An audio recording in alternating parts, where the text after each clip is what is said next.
وروستۍ ورځ وه. څو ځله یا خوا دې خوا وکتل تر څو د خدای پامانۍ لپاره د لاس راکولو موقع ومومي. بدبخت و. دا ساعت هم د بیلتون رات چلید. څه به مو کړي وای. له لرې لرې مو یو بل ته ساړه ساړه اسویلي ور ډالۍ کړل. دا روانه وه او زه لکه پر دیوال وهلی میخ ځای پر ځای ولاړ. څو ځله یې په تلو تلو کې شاته شاته راوکتل. لږه لرې شوه. سر یې ټیټ کړه. وپوهېدم چې ټلیفون ته ګوري. ما هم خپل موبایل روښانه کړ.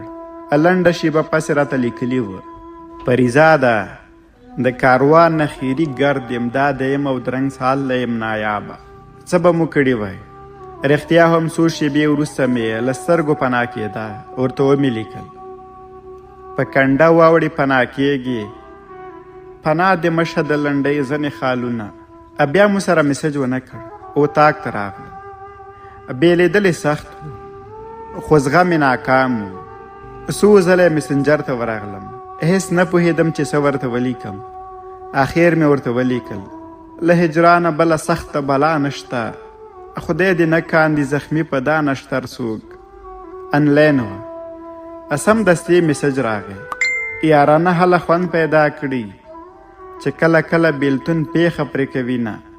خبره داسې ولګېده لکه پر زخم مالګه. ورته ومې لیکل چې بیلتون په سترګو ویني اشنایي کا، د رحمان په څېر به نه وي بې هنر څوک. غلې شوه. شیبه پسې ولیکل: شرنګه، بیلتون دې څه وړه خبره نه ده. پوهېږي هره شیبه قیامت تجربه کوم. زړه مې غواړي چې ترمنځ مو د سترګو رپ هومره فاصله هم پیدا نه شي. خو د فلک له چارو څه وکړم کوکار. بې لیکلي وو: ښایي تا ته به نه منونکي وي، خو ومنه چې ما ته په لمر سپوږمۍ ستورو او ان ټولو کائناتو کې ستا انځور دی. نشم د هېرولی. هېرول دې څه وړه خبره نه ده. ننګولې مې دې واړه زیارتونه، له خردو مې المارۍ د کوټې ډکه، پار تاخ کې مې د ایښي تعویضونه. ادې ټوله شپه نفلونه ما ته دعا کړي، خو پوهېږي نتیجه یې صرف هېڅ ده. بې د ژړا څو مسلسل سټیکرونه راولېږل. وروسته غلی شوه. د ډاډګرینې الفاظ نه وه. پوهېدم چې د اوښکو قافله به په سپینو باړخوګانو د ګریوان ځمکې ته روان شوي وي. ورته ومې لیکل: خدای به مو بیا سره یو ځای کړي. دسمال راواخله اوښکې پاکې کړه مینه. بله برخه راته یې لیکلي وه: خانه، د زړه تکیه دې وشه، زما تکیه په بل سړي وشوه مینه. موږ دواړو د حالاتو د جبر ترخې سیلې ته خپلې سینې سپر کړې دي، خو د بیلتون سمندر اخر هم غرونه په خپل ځای کې راپټ کړل او وحشي څپو یې له یو بله داسې لرې کړو چې ان یادونه مو هم لکه هیرې خاطرې چې کله کله د انسان په تصور یو تت تصویر جوړ کړي. رښتیا یې وویل. د دې د زړه تکیه پر بل شوې نه وه، بلکې وشوه، او داسې وشوه چې بیرته راګرځېدلی یوازې تش خیال و. خو میسج مې باید بې ځوابه نه وی پرېښی. ورته ومې لیکل: ستړې وې د ژوند له حسرتونو پر خوا پرېوتې، راغله لکه پرخه مې د زړه پر ګلاب پرېوتې، لاړې د روا سیلۍ له ځانه سره واخیستې، خدای د پښتنې د کوم دوزخ پر تناب پرېوتې. د ژړا له سټیکر سره جفت پیغام راغی: هو، زه ستا د زړه پر ګلاب لکه پرخه پرېوتم، خو تا د دغه ګلاب پاڼې همغسې خلاصې پرېښودې. نو ځکه زه هم د وخت سوځېدنه لمر داسې یوړم چې اوس نه د ځان یم او نه په ځان. زه له تا او بخت دواړو ګیله نه لرم. ښایي تقدیر به زما کرښې همداسې ښکلی وي. اوس یوازې یو ډېر سخت امتحان راته پاتې، او هغه هم ستا د هېرولو امتحان.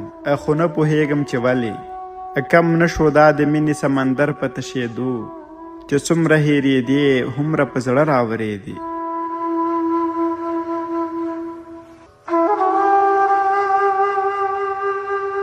بې لیکلي وه.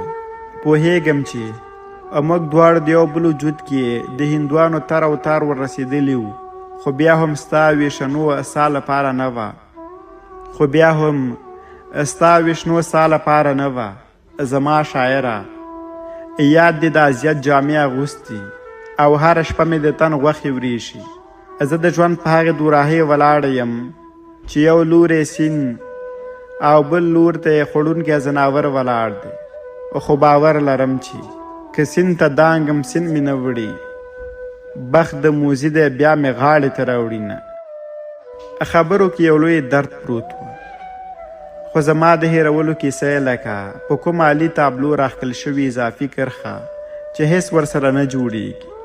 نه مې غوښتل چې یا یې له حافظې ووځم او یا مې له حافظې ووځي.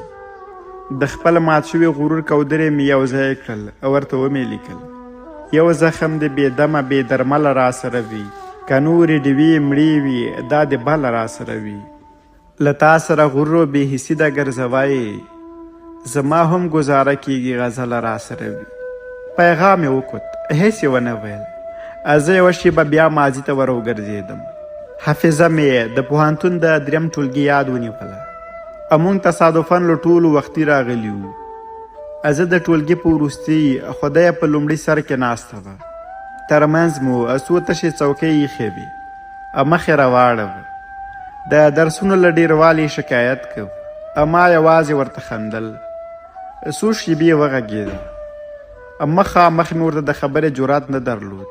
میسج کې مې ورته ولیکل: په ما د قرض راپورې نه دی، سترګې په بل لوري کږې کړم، مړ دې کړمه. پوه شوه چې پیغام ورته کوم.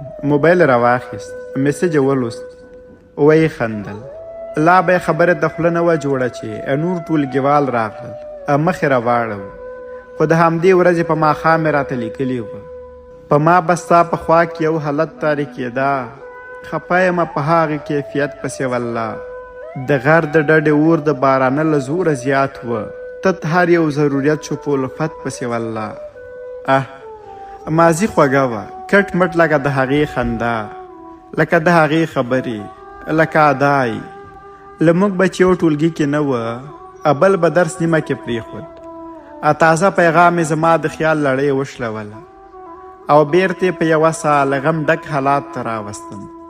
پیغام یې لوستلی و، د خفګانو څو سټیکرونو سره یې راته لیکلي وه: هېرول دې څه وړه خبره نه ده، ننګولې مې دې واړه زیارتونه، له خردو مې المارۍ د کوټې ډکه، په هر تاخ کې مې د ایښي تعویضونه، هر قضا ماښام دمګرو ته روانه، د ساختونو په خوړلو مې زړه شین شو.